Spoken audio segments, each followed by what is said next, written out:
O laboratório Plano B já existia há muitos anos antes de eu ser recrutado.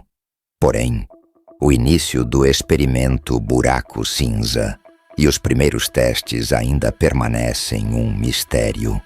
Toda a documentação sobre datas, procedimentos e os primeiros resultados foi transferida para uma localização desconhecida, inacessível até mesmo para os mais altos níveis de segurança no projeto. O recrutamento foi uma operação global e criteriosa.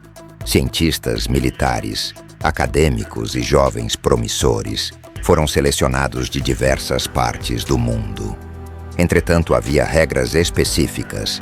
Nenhum dos participantes poderia ser casado, ter filhos ou depender economicamente de outros.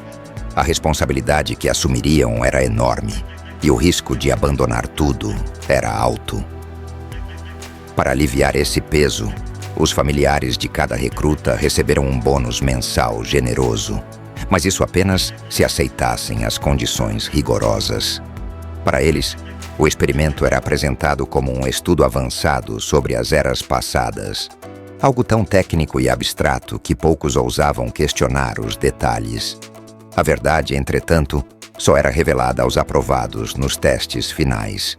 Os testes eram exaustivos.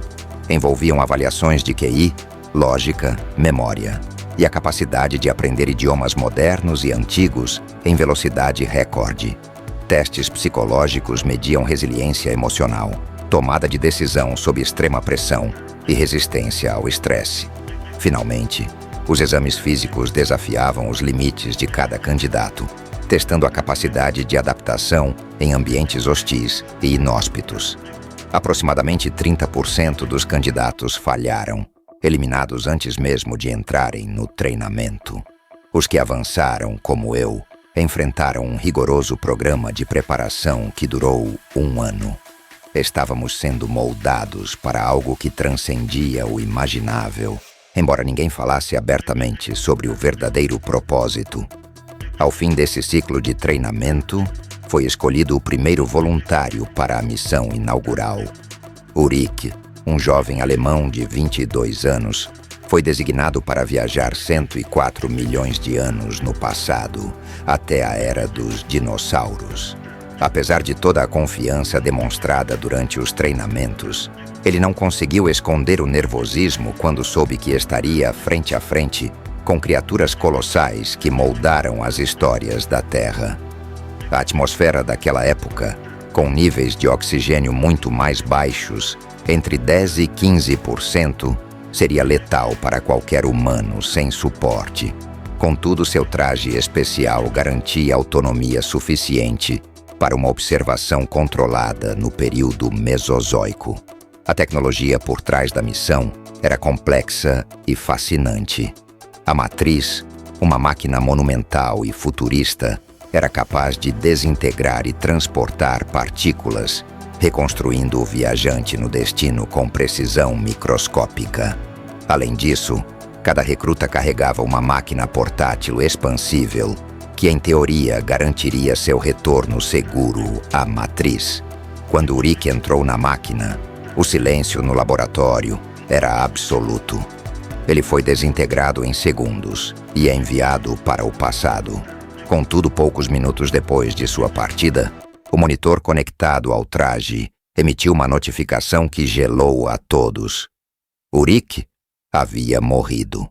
O cientista responsável pela Matriz parecia saber exatamente o que havia acontecido, mas nenhuma explicação foi dada. Dias depois, vimos a Matriz ser desmontada e reparada. Era óbvio que algo no sistema de desintegração e reconstrução de partículas havia falhado. Os rumores começaram a circular. Será que Ulrich não foi reconstruído por completo?